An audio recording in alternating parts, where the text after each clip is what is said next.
everyone, welcome back to the Anita Mavita show. I'm back with another video. In today's video, I will show you guys how I cook my Congolese food. Hey, ngai ngulu fime ya musaka eza ya koyinda ba famille. I hope ba famille nanga bino su boza bien, bisope awa toza bien die notre pen zamba lola azobatela. Please ba famille nangai bobo sanate ko partager, bo partager, bo share ndenge zalaka kaka peut-être eko aider e bakisa un plus na cuisine ya mutu moko. I would like you guys to cook together with me. Ba famille nanga na ko sepela bolamba ensemble nanga bo zapete bo skip te to lamba together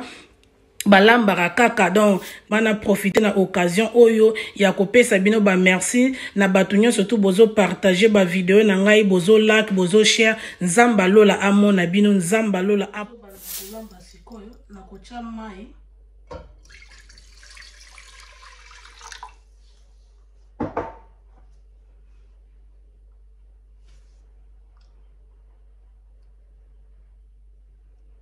ezali musaka na biso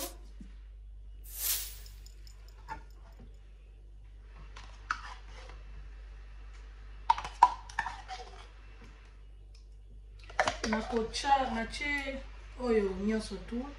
eza na nka moko po parce que mi ngulu filme eza mo ebele ngange ezalaki demi peu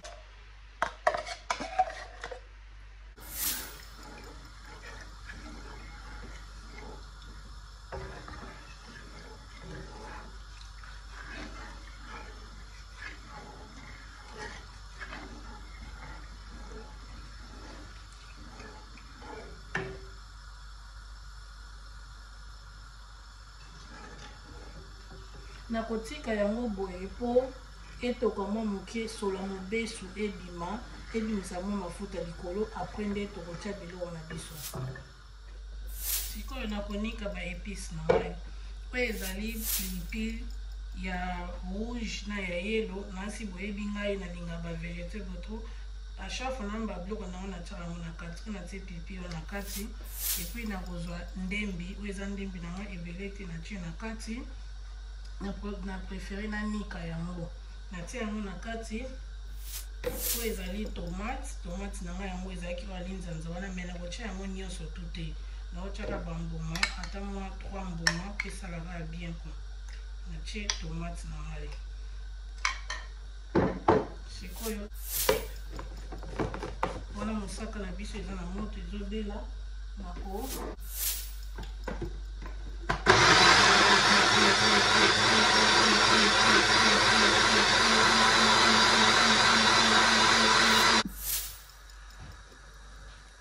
Tomoni musaka na biso siko naza hapi etoki elongo bamaso ya mobesu na bafuta ekoma omata likolo siko na kotia biloko nanga na kati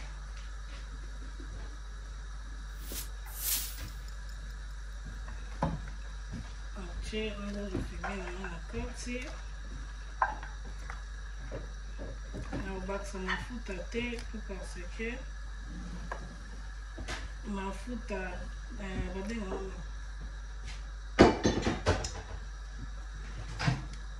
musaka eza deja na mafuta da na otia mafuta te na olambelaka na mafuta na si bozomona botala ebimisi deja mafuta nango oyo ezali ngai nanga na esa bino si natokisaki yango ngai na kotia yango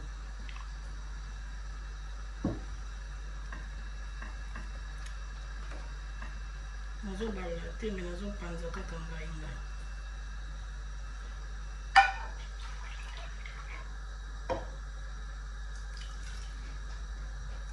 oyo ezali mai ya ngai natokisaki natiaki yango pembe po sani ezalaki moke mai ya ngai babwakaka te po parce que okoperdre ngai wana po koutilize yango natie mai yango ya ngai wana après naye kotia matungulu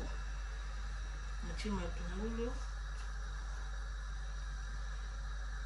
nde nalobaka toujours pilipili ezanga te natie pilipili nanga moko oyo natie ezali ai esangana na tangawizi natie yango pe lutu moko tolambaka biloko ba épice ebele donc cube magique kaka moko ebele te moko kaka na tie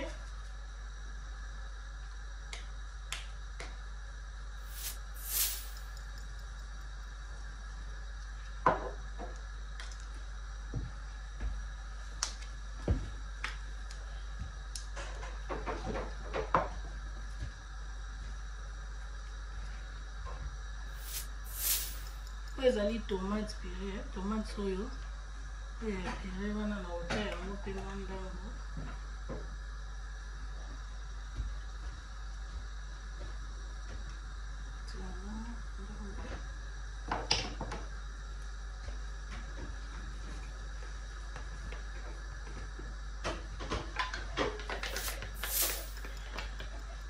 oyo ezali biloko wana nikaki nalakisaki bino yango na chambo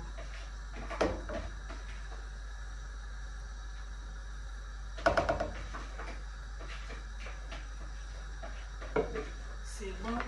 J'espère que natie biloko nyonso tu sikoyo ndenge soko tie boye ko balola yango te fotika yango boye etoka yango moko na kotia mungwa te po na tiaki cube magique moko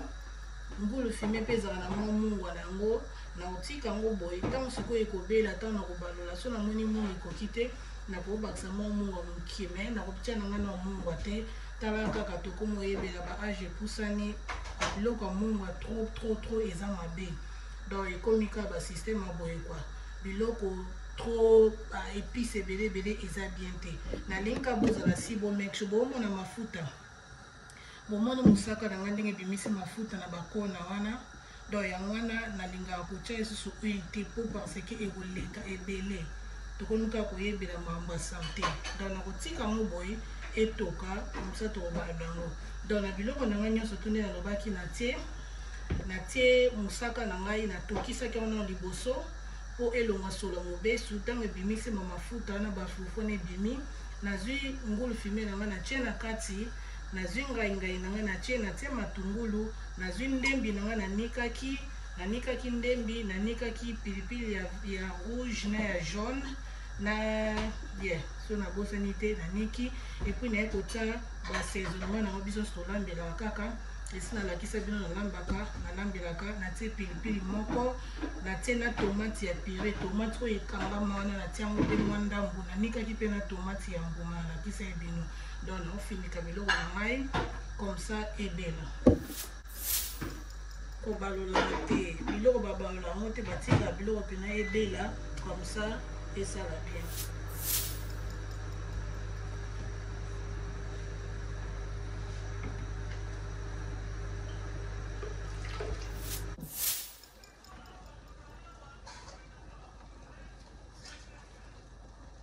ok nazongi après nazeli yango mpena après ba 40 minutes sikoyo namoni ke nakoki kobalola namoni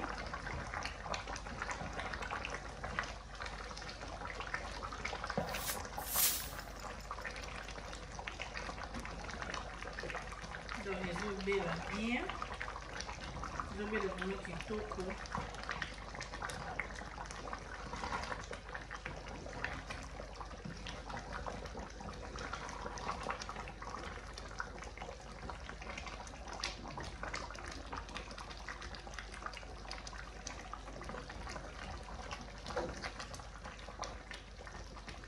eza mpena na mafuta mpena te po nazwaki na mai mosaka oyo ya mokie wana nazwaki ya monene te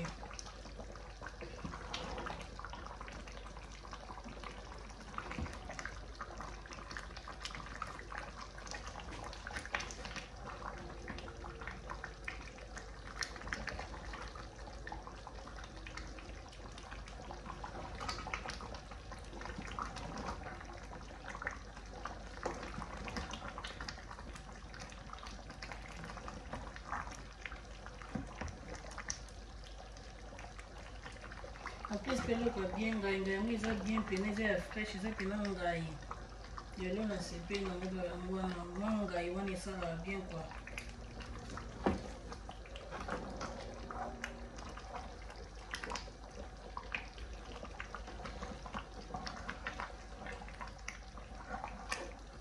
nalinga biloko ndenge ezala mwa soupe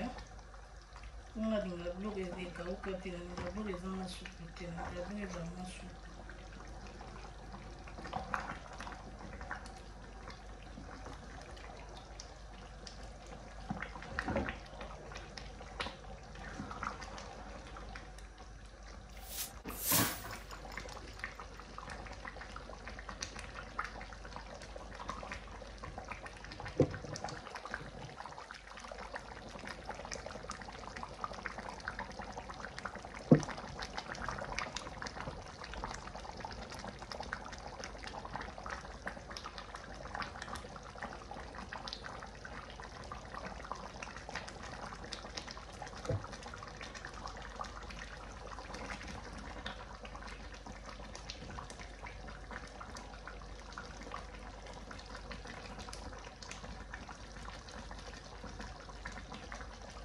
nalinga kolia pena biloko ya boye pena trop pena te pena eza pena ke chaque mois nalia biloko ya boye nalinga yango pena te po boye eza na bavitamine ebele eza na fat ebele na kati babiloko ya boye yango komisaka biso minene biloko ya boye nalinga yango bien soki mwasi aboti ndenge ezalaka kaka toliaka na biso yango nakoyeba te naliaka yango te nalia yango mais nalamba yango te pena ke eza plat mo nalamba yango donc chaque week bien après 2 semaines après 1 mois te pour surtout mosaka babiloko ya misaka mimi namona yango ezala na bafati ebele surtout bamafuta na bamosaka wana bangulu oyo namona yango ezala mwa babiloko eza na bafati ebele po mais naliaka yango yango nga nalambi yango mais mingi nde te mais eza plat moko vraiment spécial eza plat moko mpona biso bacongolais soki mpena moto abeti eloko ya boye donc c'est bon quoi so moto mpena alambi ngai na mbisa okauka obe na thomson obe na ngulu fume boye ndenge kaka ezala plat moko bomo ezala bien quoi sikoyo boye na semo na pilipili pembeni osisi mpena kolia po telema sikoyo na kiti batala uti okomi nanga bitindatinda komi kotindatinda bana yelanga boye okoka soki kotelema te mabe makasi donc pilipili na ngai yango oyo naofina yango nayebisa bino toujours ngai nakozanga pilipili ya pembeni mais pilipili na kati ya biloko ya kolia ezangaka te biso eza nde tokoleleli biloko na biso nyonso toliaka ezaka na pilipili na kati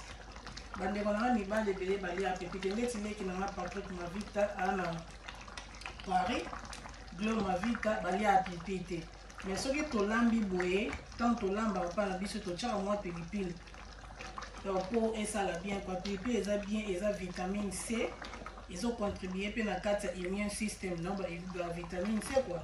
donc vitamine C eutaka pe na pilipili donc yango wana mwa moke kaka na biloko fo lekisa yango ata solo pamba bana baliaka nkotaka bao na nzoto eza bien eza nango mabe te pilipili donc biloko na biso yango ekomi na suka nalingi te supu nanga nyonso tu ekauka donc c'est bon déjà natia yango nde natiaki biloko wana zelango pendant 40 à 45 minutes yango sikoyo naye kobalola depuis natiaki yango nabalolaki yango te nabaloli yango nde kaka sikoyo donc yango oyo namoni sikoyo c'est bon mai mpe ekauki natika supu oyo esala bien quoi po supu oyo nakoli yango mpe na makemba nakoli yango mpe na lipa nakoli yango mpe na kwanga nakoli yango mpe na semo donc supu fo ezala na biloko quoi yango nde esalaka bien makasi.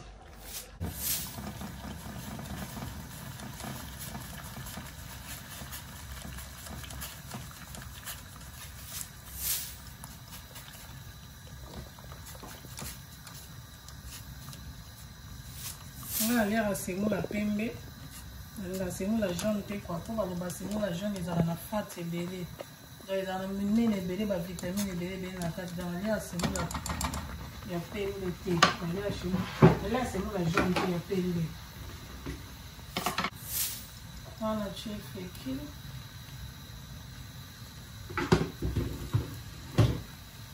chamondamba semola mosusu ebele te on a déjà c'est bon tu vas avoir pour la meilleure cause on va aller à la kimba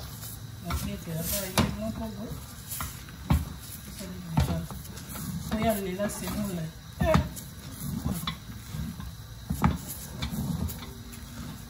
bayan je gangs ba Congo Lelo semula.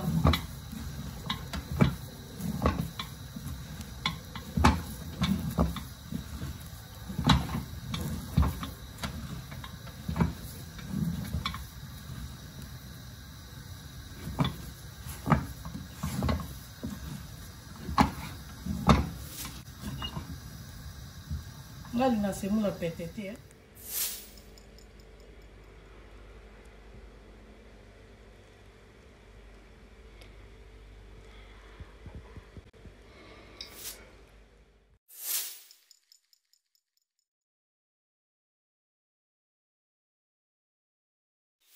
Inauguration Gakoma UK, collaboration Tozaki Luka, solution Kaka pour l'intégration.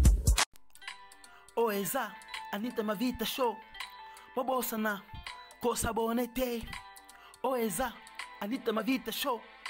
Bobosana, Kosa Bonete. Butalaka Anita Mavita Show.